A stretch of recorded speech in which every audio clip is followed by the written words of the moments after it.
आप लोग के सामने एक गीत प्रस्तुत है जो कि पढ़ा और अनपढ़ में है। आजकल के युग में पढ़ना बहुत ज़रूरी है। कोई औरत पढ़ी लिखी थी, मर्द बिल्कुल अंगूठा छाप था, लेकिन उसका नया नया गौना आ गया। लेकिन कहना है लाइन में कैसे? अरे पढ़ा लिखा ये भैया पढ़ा लिखा नहीं तब से आएगा गवाना, पड़ गई कपारे पर भी पतियाना। अरे पढ़ा लिखा है भैया पढ़ा लिखा हो, पढ़ा लिखा नहीं तब से आएगा गवाना, पड़ गई कपारे पर भी पतियाना। अरे पड़ गई कपारे पर भी पतियाना भैया, पड़ गई कपारे पर भी आहे पढ़ा लिखा ये भैया पढ़ा लिखा नहीं तब से आएगा गवाना, पड़ गई कपारे पर भी पतियाना।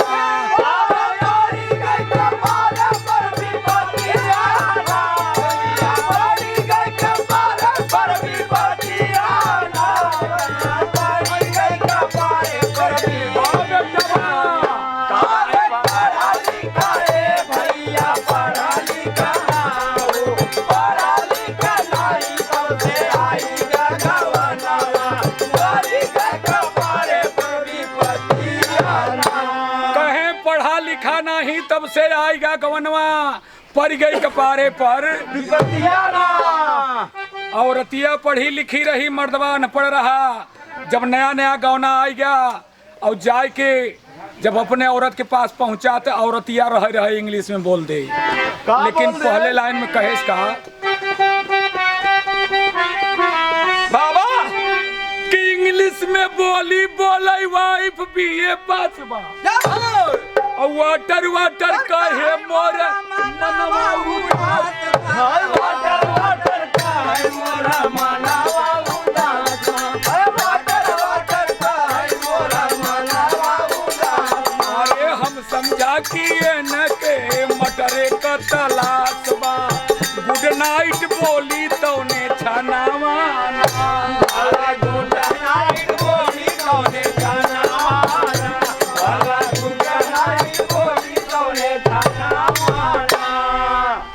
कहे इंग्लिश में बोली बोले वाइफ बीए पास बा, दुल्हनिया बीए पास रही और तब मर्दवा अंगूठा छाप रहा। रात की ओके प्यास लगा, लाग वाटर वाटर कहे। जब वाटर वाटर कहे मर्द समझे ना ही सोचा तो शायद के मटर के तलाश बा, और मटर ले आके दे दे कहे कि ल मटर चबातू ना। वहाँ समय कहे कि गुड नाइट, और जब गुड नाइट कहे तो समझे कि शायद ही हमसे मटर चबाए से शायद गुड़ मांगा था खाए बदे। वहाँ समय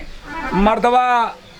संपन्न घरे के किसान रहा, गुड़ पेड़ के रखे रहा, ले आके रख देस। अरे आऊ बला ये भैया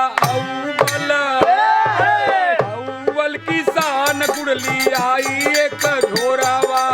भारी करी है मोर दूर गतियाना।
किसान गुड़ लिया एक झोरवा,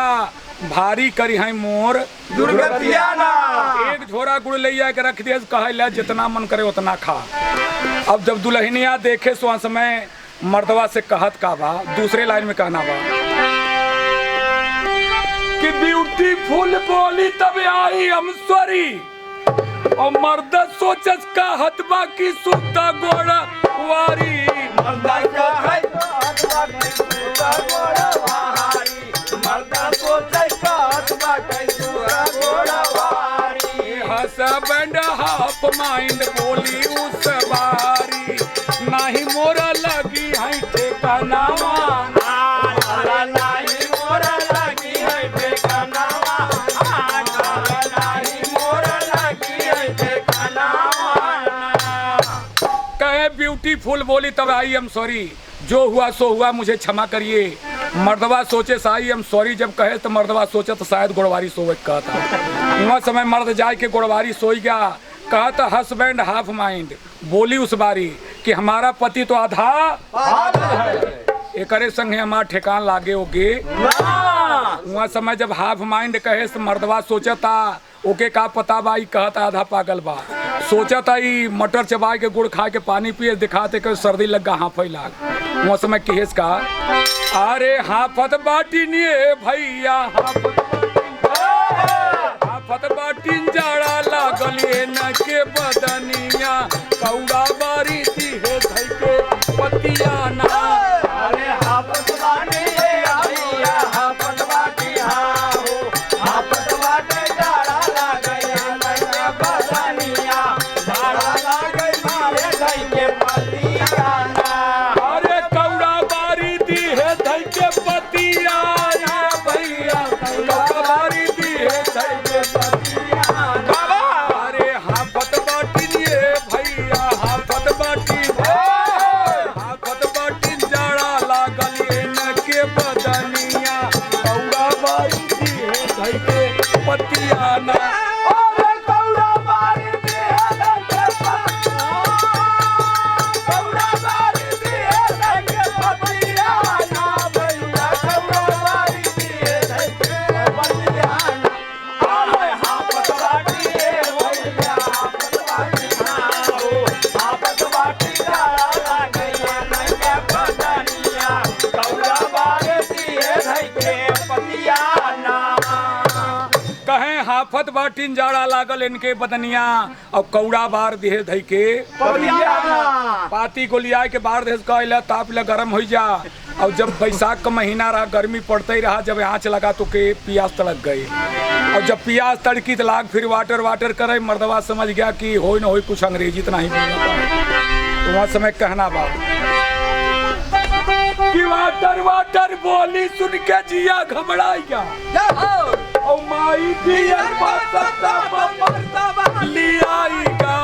माई डियर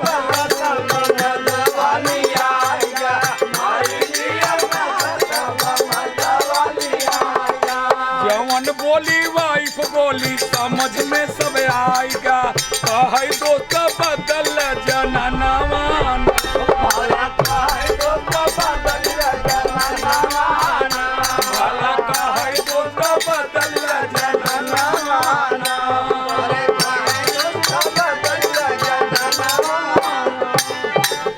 कहे वाटर वाटर बोली सुन के जिया घबराएगा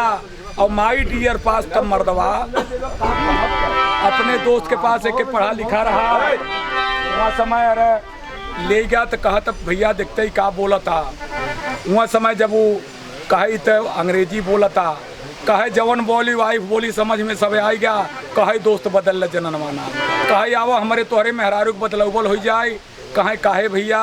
कहे जैसे आप अनपढ़ है वैसे हमारा औरत अनपढ़ बा और जैसे तुम्हारा औरत पढ़ी लिखी बा वैसे हम पढ़ा लिखा है वहाँ समय कहा था दोस्तवा अरे आप हायन ये भैया आप हायन अनपढ़ हमारी अवरतिया मिली जुलती तावा दिनवा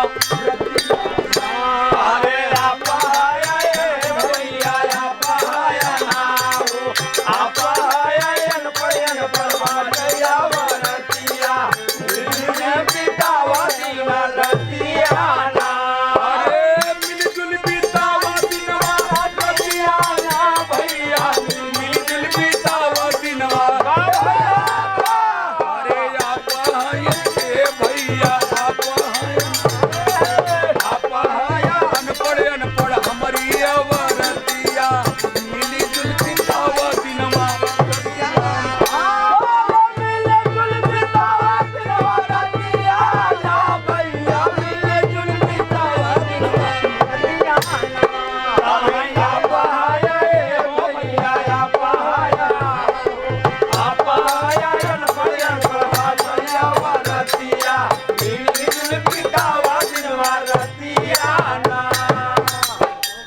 आप है अनपढ़ अनपढ़ हमारी औरतिया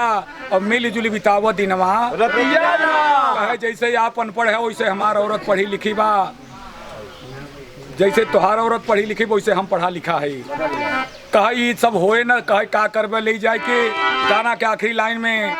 जौन अनपढ़ रहा बतावा था कि हम का करब। बाबिया बा कहे कि हम जाते अपने घरे लेके नहीं बतावत है हम का करब। का करो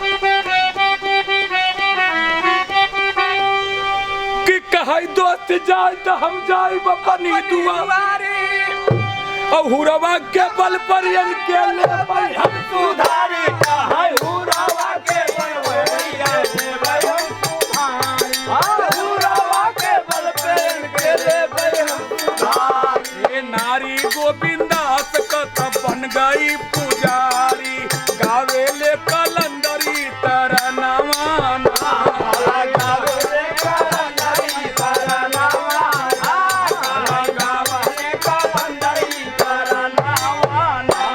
कहे दोस्त जाए दे हम जाए अपनी दुआरी और हुरवा के बल पर इनके ले भाई हम सुधारी। कहे चार पैना जहाँ संजा सवेरे मारा इनकर अंग्रेजी भुलाई जाए लगी हिंदी में बोले। और का कहे नारी गोविंद दास का तब बन गई पुजारी